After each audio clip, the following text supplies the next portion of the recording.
everybody, welcome back. This is now my 6th time filming this video due to it being out of focus, my computer dying on me, and running out of memory. So, wish me luck.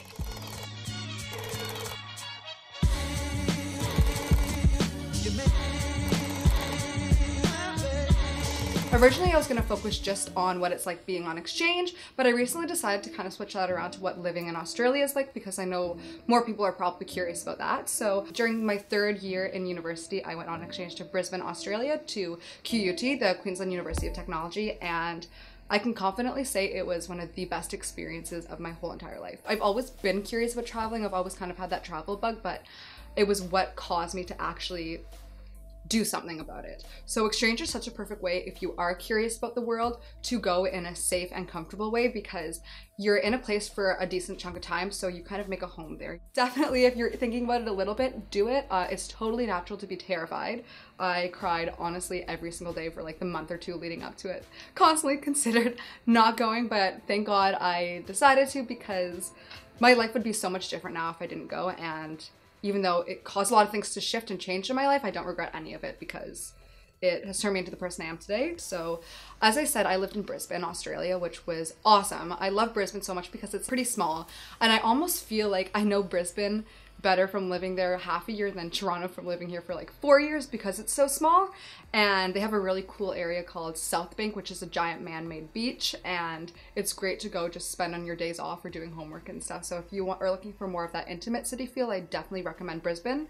Brisbane's also in the province of Queensland, so it's pretty far north, and the way Australia works, it's kind of flipped from North America, so the more northern you get, the hotter it is. So Brisbane is pretty warm all year round. I landed February 15th to be exact, which was their summer, so it was actually 35 degrees with humidity, which a lot of people complained about, but I absolutely loved. And then their winters go down to maybe about like 18, maybe the coldest I felt was like 10. So it's really not bad. My second favorite place in Australia is definitely Melbourne. I might be biased because my whole family basically lives there, but if you're looking for more of like a, for lack of a better term, hipster vibe, that's definitely your scene. I actually think Melbourne's very similar to Toronto, so Brisbane took me a little bit to get used to, but in Melbourne, the second I landed, I just felt like I was at home. There's a lot of really great areas, so you kind of have, you can go to like the St. Kilda area and actually be on the beach, or you can go downtown, which is awesome. It has a huge coffee culture and a huge vegan culture, which is awesome. I'm vegetarian, so I actually wasn't even at the time, but I still ate all of the veggie food. It was so good. And then you have your areas like Fitzroy, which is your really like, once again, I don't want to say this, but like hipster area, and that has all of your incredible vegan restaurants, and just it's really cool. If you know Toronto well, it kind of reminds me of like the Queen Street West area. And just to throw in, my 2 favorite restaurants are I'm vegetarian, so it's actually an all-you-can-eat Indian place. And once again, I wasn't even veggie when I was there, but it's the best Indian food I've ever had, and it was like $6.75 or something for all you can eat. And oh my god, I ate till I threw up pretty much. It was great. And yeah, vegetarian, you can turn that vegan as well. And then my second favorite place to eat was Anything But Lentils, I believe it's called. And that is a pay what you can vegan place. So the food is not only absolutely delicious, but you can pay anything you can. So if you have a little bit more money, you should be paying a little bit more. But you know, for those of you who are students or on a budget, it's a great place to eat good food and not break the bank. Let's say, so I don't want to go on forever about this, so I'm going to kind of quickly go through these places. One more thing about Melbourne, the weather's obviously nice, it's Australia, but their winters do get colder, you know, like they get into the single digits for sure, especially around nighttime. Another one of my favorite places, Byron Bay, you have to check out. That's where I learned how to surf, and it's so awesome. So it's a giant bay, so there's a lot of dolphins and stuff coming in, and I actually kayaked with dolphins, which was incredible. They're now honestly my spirit animal. It was so cool kayaking with them after I learned to surf because it's kind of the same process, the way that they surf over the waves. It's really beautiful, and they interact really well with humans. They're really sweet animals, but they're pretty badass. You know, dolphins can actually kill sharks. There's a really cute town a little bit, never eat shredded, west of it, I believe, northwest, could be wrong, and it's called Nimbin, and it's a little town. It's like straight into like out of the 60s, and I went there. If you're in Australia, look up Nimbin and look up the Mardi Gras festival. because it is such a good time. It's a festival basically celebrating cannabis, and it's very interesting to see the cultural difference because it's not like this like lazy like stone or whatever these stereotypes you may be thinking. It's actually, there's communities there. There are a lot of families, so you see how these families are raised differently than how your family is raised, because during this festival there's like all of these little girls in green dresses like skipping around holding flags. It's crazy how it's so celebrated there, which was really cool. There's a lot of awesome like organic hemp stores and things like that as well. So you should definitely check that out for the experience. Beach wise, I would say I've never actually been over to the West Coast before, where like Perth and Adelaide are, just because it's really far to get there and there isn't as much to do. So both times I've been to Australia, I've stuck on the East. But so my favorite East Coast beaches are definitely like Gold Coast, Sunshine Coast, Surfers Paradise. They're all really great. So definitely go around there if you have time. And honestly, I suggest just doing a full road trip down the coast. I would start up in Cairns, where the Great Barrier Reef is. That's where it's the warmest. Cairns is really awesome because it's beautiful. It's a little bit more of like that nature, a little bit more of that outback field compared to the bigger cities, and it has the Daintree rainforest, which is actually the oldest tropical rainforest in the entire world. So I did a hike through there. It was really cool seeing these I've never seen trees this big in my life, right? Which actually brings me to a common myth I want to address. Every time I talk about Australia, people are like, oh, but everything can kill you. Yes, a lot of things can because of the warmer climate, I assume, but if you're in cities, like, you'll be fine, don't worry. Although that being said, I have some cousins that live a little bit like outside of Melbourne, and they're in like the suburbs, but they have snake fences between all of their houses because they're what we call our garden snakes would be equivalent to their brown snakes, which are pretty poisonous. But I mean, there's like anti-venoms for that. Like, you're good. Just don't wander around the outback by yourself. Just be smart about it. Honestly, really not that dangerous. And if you do want to go on the Great Barrier Reef, Cairns is a really good place to go off to it. The only thing is, honestly, it's pretty dead right now, which is very, very sad. So if you do happen to go for the experience, which I did, so absolutely no judgment, but please just be careful because our environment, our world is kind of going downhill really quickly and we don't have much time to fix that. So even me as a kid, I was probably, I would say maybe 16 when I went the first time and I went on the Great Barrier Reef. And even then, before I was super environmentally cautious, I still was very careful about what I was doing, and I would accidentally notice myself kicking it or stepping on it, and that was me being cautious. Now imagine all the people who don't care.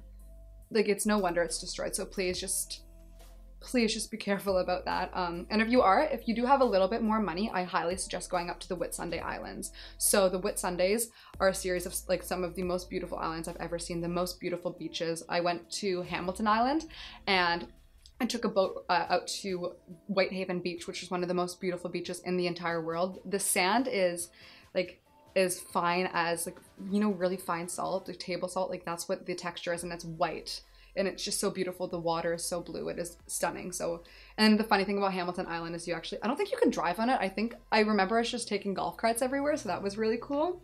If you take like a road trip down the East Coast where you'll pass all of these places I've kind of said, go to Fraser Island, which is a huge sand island. You have to go take like four-wheelers. Absolutely beautiful. You can go camping there and everything. And then maybe down, I would do the, what's the name of it? Silka!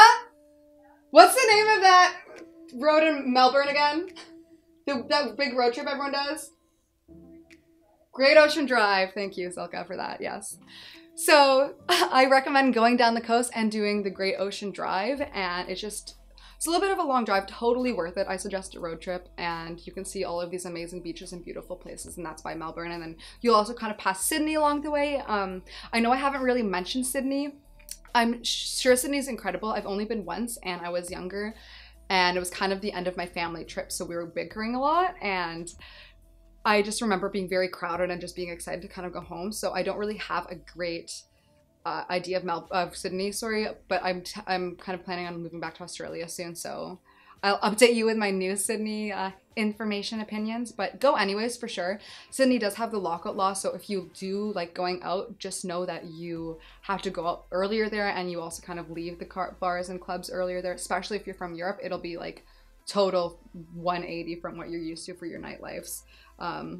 But it's still incredible. You should go to Sydney.